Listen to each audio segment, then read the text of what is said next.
This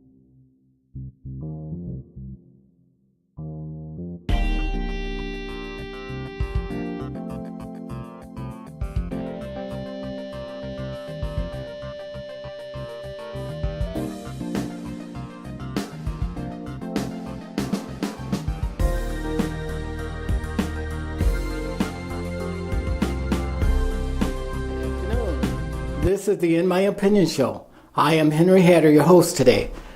This afternoon I have a very interesting guest. He is well respected, he's well educated, and he's well positioned in the community. And today I'm going to be asking him questions that I've been afraid to ask others. And I know that he will do a great job. Why? Because he's experienced and he's erudite. And he served on the Democrat State Committee, Central Committee, for the Genesee County Democratic Black Caucus, president of the Greater Flint African American Sports Hall of Fame, the UAW alternate committeeman, a business owner, and a very well positioned person to talk about politics in Genesee County and the state. Welcome, Michael. Thank you, Mr. Hatter. I appreciate that. You made me sound really good there. And I'm working on my eruditeness, whatever that means. But. Okay. Hey, yeah, I'm a lifelong Flint resident. Born and raised in this city, love this city. I consider myself a true Flintstone. And quite frankly, this is a democratic city. And so I can represent that from all different angles. But I bark a lot, but I don't bite, so... But does that mean, Michael, I don't have a voice here? Yeah, absolutely. You say this is a Democrat city. Absolutely. And I don't have a voice, right? Well, you might have a small voice. Okay. Yeah. Well, Michael, let me ask you. Sure. Do you believe in the Constitution of the United States? Do I believe in the Constitution? As it is written. Right. I think as far as the Constitution is concerned, I don't believe it's a document you need to necessarily believe in, but it's a set of principles. And I truly understand and follow the Constitution. It's the thing that has kept us together as a nation for over 200 years. It's the thing that has made us strong. And it's quite frankly, we've exported it to other places and they copy it. And it's a greatly respected document. Sure. Well, I think you just said what I hoped you would say when I asked you the question. Do you believe in the Constitution? You said it was a set of principles. Sure. But it's a document, an enduring document, that has held us free, that has protected the black man, that's protected other people, the women, and the feeble, and the poor. Yeah, but it could be determined and moved around in different ways that people can manipulate it. So, and when you say belief to me, you sound more like, is it a religious thing? And I'm always concerned with individuals who want to put the Constitution on par with religion. The Constitution guarantees that we have freedom of religion. So that's what the Constitution does. It's a wonderful part of it, and I'm definitely down with that. That's why we have separation. Yeah. We don't. But that's involved, and it's. But you have to have a belief in something before you can substantially operate within it. Well, the Constitution mentions that. It's a document that gives us freedom, guaranteed by our unalienable rights that are given to us by our higher power, and that's fine, and that's what the Constitution does. And let me ask you. Follow it from that point of view, sure. Here's something that's always, and this is a question that's out of the order that I would ask you. Okay. But I've been in schools around Flint for a long time. Right. And today, when they call for the Pledge of Allegiance, right. Do you know that your kids don't stand up? They don't salute. Wow. Where are you seeing this at? You just walk in any school and the kids aren't standing up for the. They don't stand up. They don't cite the Pledge of Allegiance. Maybe a very few. What do you say to people and parents who do that? Because this is our country. This is not somebody else's country. And we must believe in the country, and we must be abided by its principles, because if we don't, then other people won't consider a serious. And I agree with that. I mean, the Constitution that we just mentioned allows you to say the pledge or to not say the pledge. But from my own experience, everywhere that I go, no matter whether I'm at African American events, mixed crowd events, people always say the pledge. I mean, I'm a former military guy, so I put my hand over my heart. I can see many other people doing that. I do not see, particularly young people, who don't, number one, know the pledge, and who, number two, would choose to not even recite it. It's not. I mean, the pledge is like, you know, a nursery rhyme to every kid, and definitely Flint and around the country. They all know it, and so I take issue with the fact that people and kids in K through 12 don't recite the pledge. You sound like a Republican now.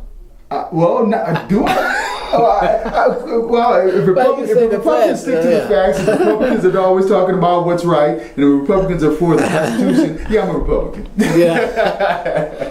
But they don't do that. Yeah, you do a good job, and I'm glad that you feel very conscious about the Constitution. Absolutely. And Michael, I'll just briefly touch upon this. Right. When I see people elected to the city council, Right. they don't give me the impression that they've ever read the Constitution. Okay. And they move through public policy development Yeah. just as if there's no guiding principles at all. And they tend to be making the law up as they go along. Wow.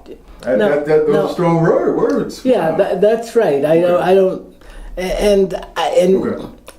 it's sad because we need to have people in this country who really represent something, in particular people who can be mentors to kids, Definitely. who will become the arithmetic and political majority along with the Hispanics of this country by 2050. Okay. Shouldn't we be teaching our kids something about what they should be doing in order to accept this kind of responsibility in the years ahead? Well, I mean, and this is where I'm going to beat up on Republicans a little bit. So Okay. can you allow me a second? Oh, sure. Please do. And so I'm going to beat up on your fellow Republicans. Quite frankly, we don't take education seriously in this country. It's obvious because of teacher pay, bashing teacher unions, which are dedicated to make sure we have good qualified teachers. Additionally, we don't put the monies towards it like we should.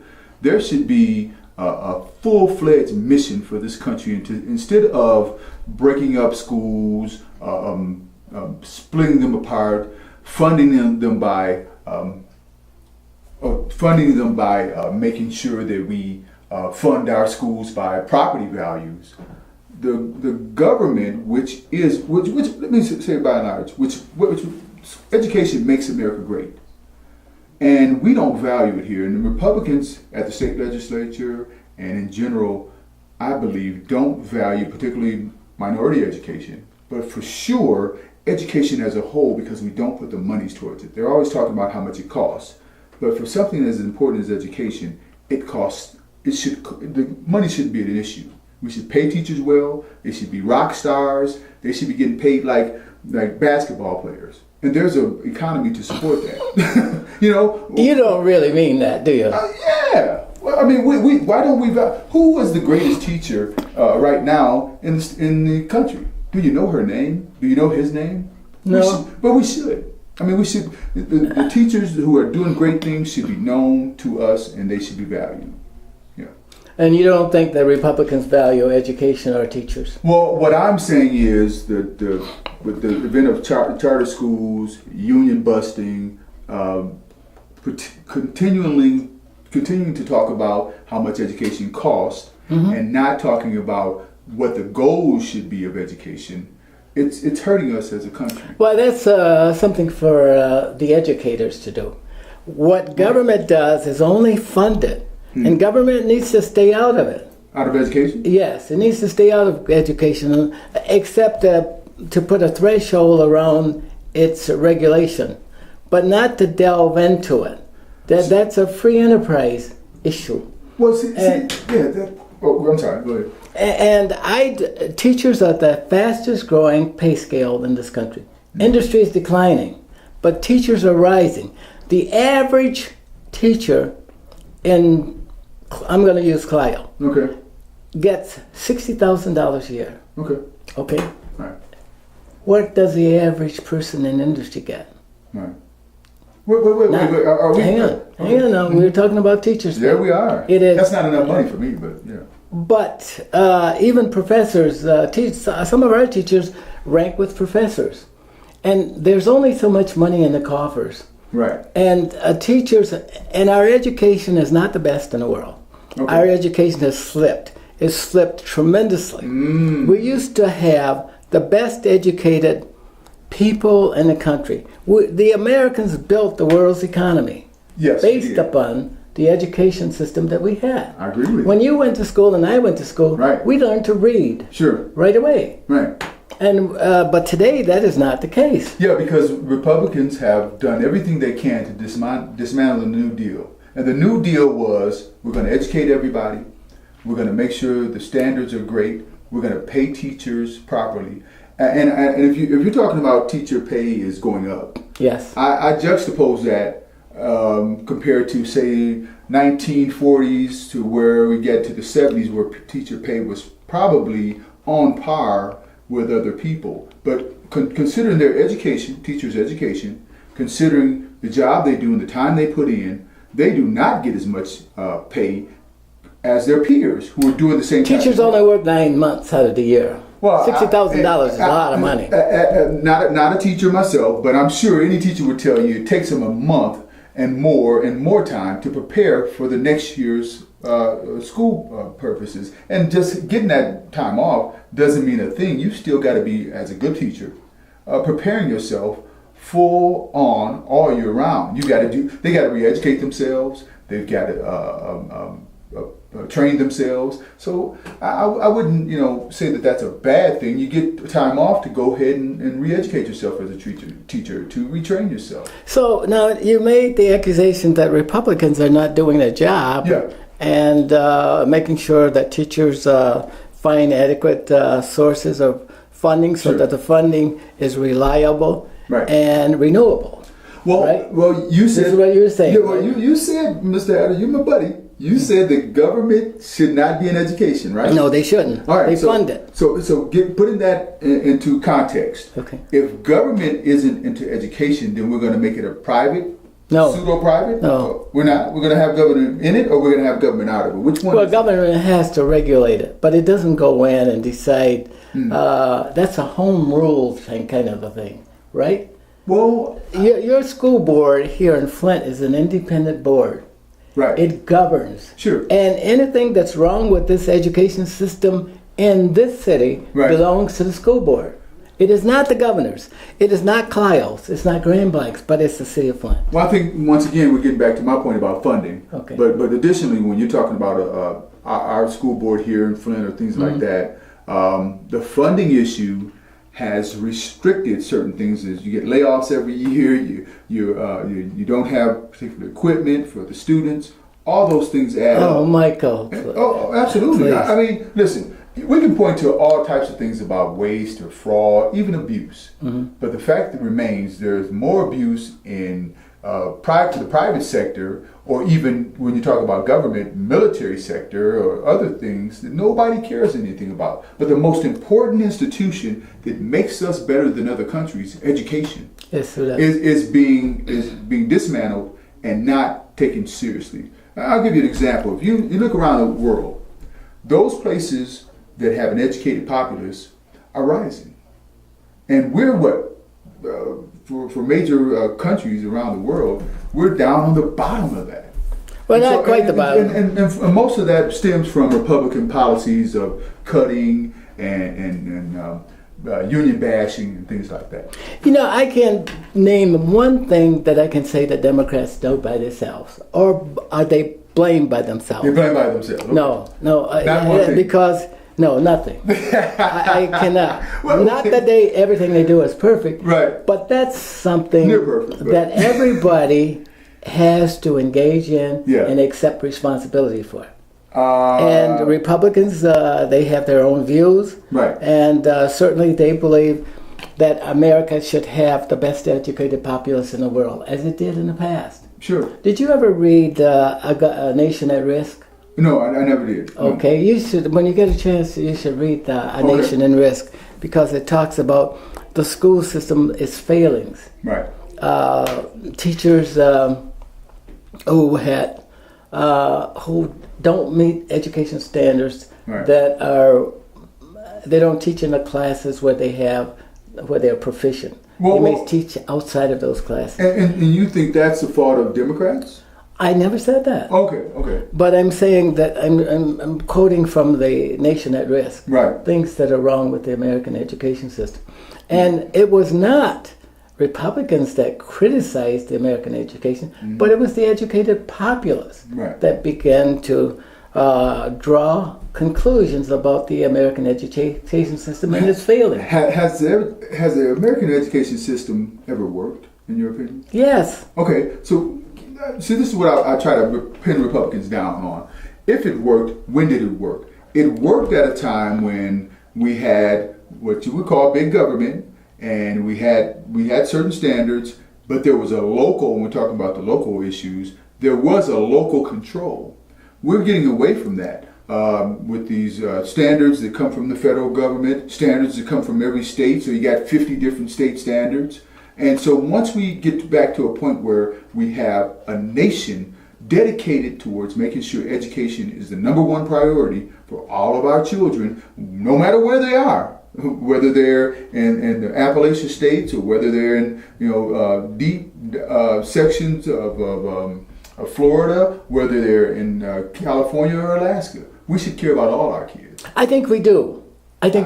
Now, Michael, here's something else. Sure.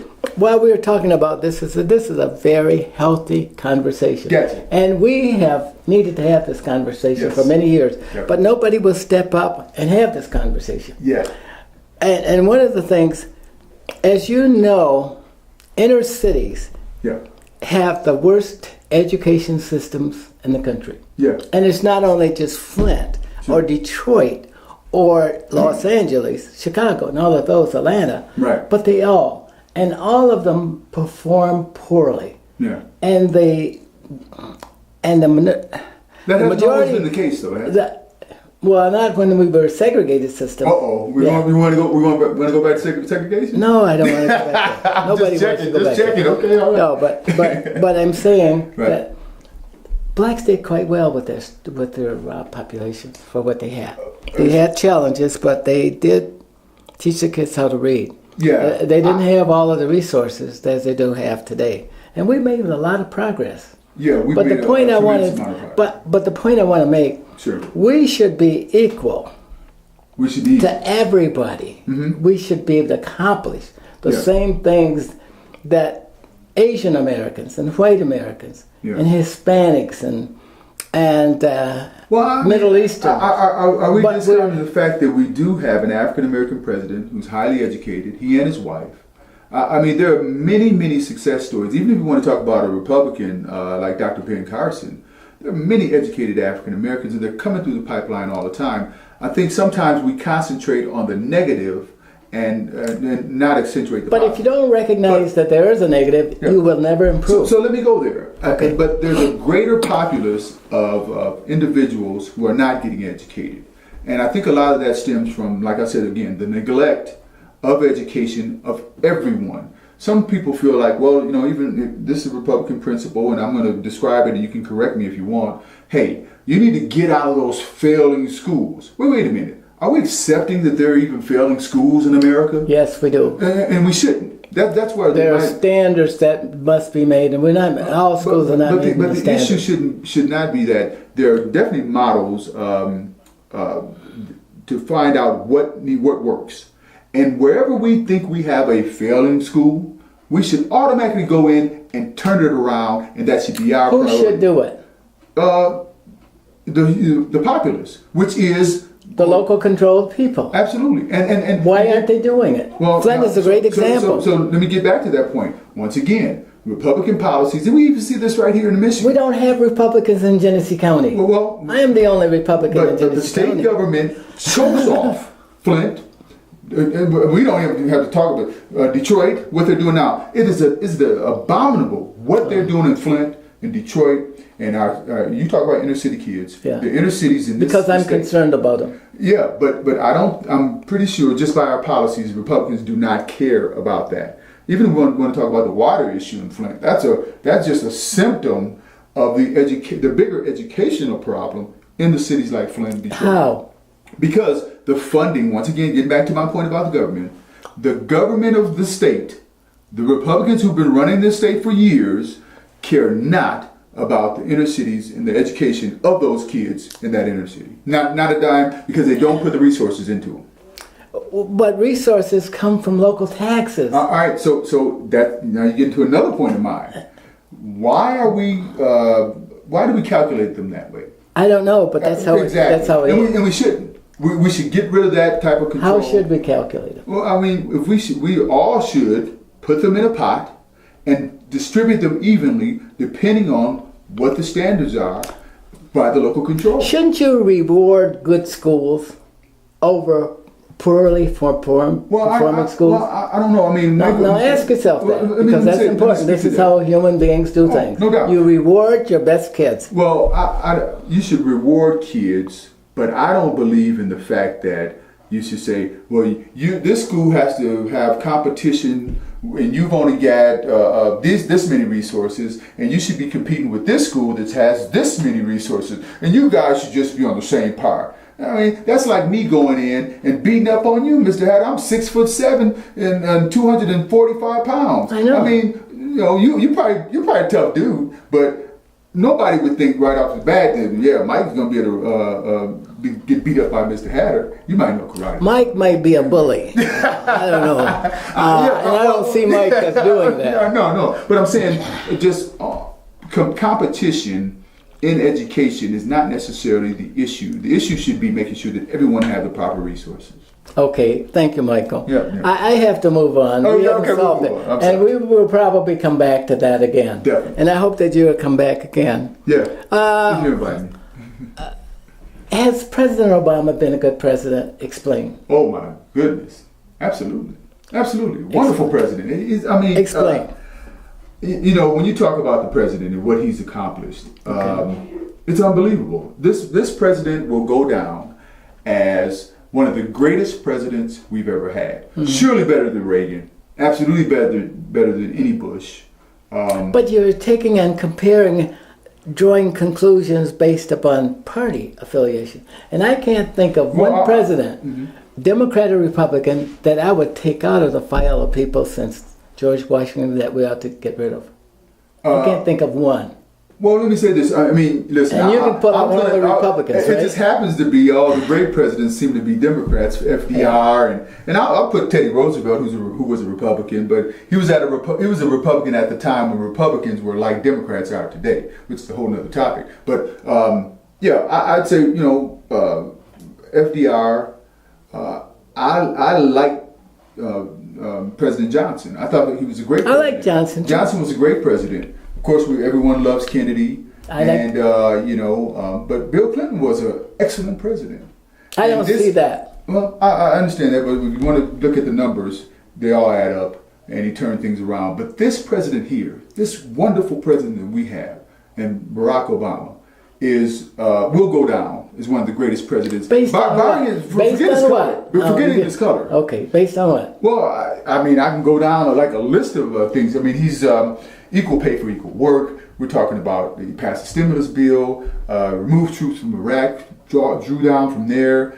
This is a General Motors town. Did he create a better world, one with less fear and less insecurity? Absolutely. Or did he create a greater? I'd say less fear, because now when people see this president around the world, they have respect for America. They have respect for that office. I don't know if we get Donald Trump as president, that'll definitely change. But he has shown us as a country that we can be proud of our president again. That's a wonderful thing. I mean, you want to be able to have the guy that goes out and represents you. You don't have to worry about him being... Well, let me ask you this, Michael. Sure. Can you think of one blunder that the president has made that would otherwise detract from his greatness? President Obama? Yes. He's almost batting like a pitching a no-hitter. Nobody pitches a no-hitter. Perfect. not even George Washington and anybody else. You can go back and pull out these nuances where they blundered all the way through and stumbled. Republicans and Democrats. But you can't think of anything that Obama has done we should let history decide that. But in the interim, I mean, think about the economy and how it's been turned around. Think about he ended torture. He killed Osama bin Laden. Not physically himself, but he made sure we got that. Is that a good thing or a bad thing? Absolutely great thing. You think so? Yes, it was. Sure. Well, but there are people who would argue with you that he destabilized the world. No, I disagree with that. I mean, going into Iraq. But you're only one person. Well, I think the rest of the world says that was a big blunder. There are millions of people who agree with Michael Harris. They said, "Yeah, I agree with that dude right there. Just what he said. I agree with that." Sure. Okay. What would you like to see President Obama do more of on the one hand and less of on the other hand? To show that this guy is human and he's like all of us and he's like other presidents. Well, you know, you're asking me this question, yeah, so I'm going to take it from a personal standpoint. Okay. I would have loved for him to go in and with like gangbusters and bang heads and you know, kick you know what and take names, but that's not his style. And he has shown me and many other Americans that his style is effective. It brings everybody in. It's why you and I can talk all the time. We talk on the phone and we can. It's not about beating each other up. It's about listening to the other side, listening to the other person, but also working together. And he has shown America that even though you don't agree with me on this particular issue, let's find some common ground. I mean, that's the thing that will make him, in my opinion, be turn out to be one of the greatest presidents alive we've ever had, and other people will be judged by his philosophy. Well, I'd like to go on, ask you. Yeah. At the state committee, sure, when you elected your delegates to the National Convention, definitely. Did you have black delegates elected? Well, I mean, we're Democrats. We got black delegates. Okay. Sure, absolutely. Okay. Yeah. How many? I don't know the numbers. You know, one good thing about being a Democrat is you don't have to count the black folks there. There's probably too many to be even counted, so it doesn't matter. Okay. Now, do you know what the story is with the Republican Party? Not really familiar with it. Well, they blundered. Well, they didn't elect one black delegate, which was a mistake. And that's the first time that I've ever known them do that. But will I stop being a Republican because of that? No. And besides, I got to ask you one last thing. When Democrats criticize Republicans, black Republicans, do they demean them purposely? I don't know. I mean, you know. Or do they consider them equal to Democrats? Well, I think, from my experience, most people who decide to be Republicans, they happen to be black or African American or what have you. In my opinion, there's an easier path up as opposed to being a black. Where do you Democrat. think black Republicans come from? Where they come from? Yes. I mean, they're not born. I disagree. They are born. There's some people. No, they're not born. Hey, Mr. It takes 20 years. Mr. Hatter is born into you're born into wealth. My kids are born as Republicans, but other people are not born there. Yeah, well, and the ones that are coming over are called warmed over Democrats because they come out of the Democratic Party. Well, I mean, I can't speak for most Republicans, but my opinion on Republicans is most of them have a silver spoon. Okay, Michael, I'm sorry. We got to bring the show to. You've been a great guest. I really love you on this show. So now the show must come to an end. Sure. And I'd like to thank all of our guests, and I'd like to thank you, Michael, personally, and I'd like to invite you back again. Definitely. Until next time, stay focused.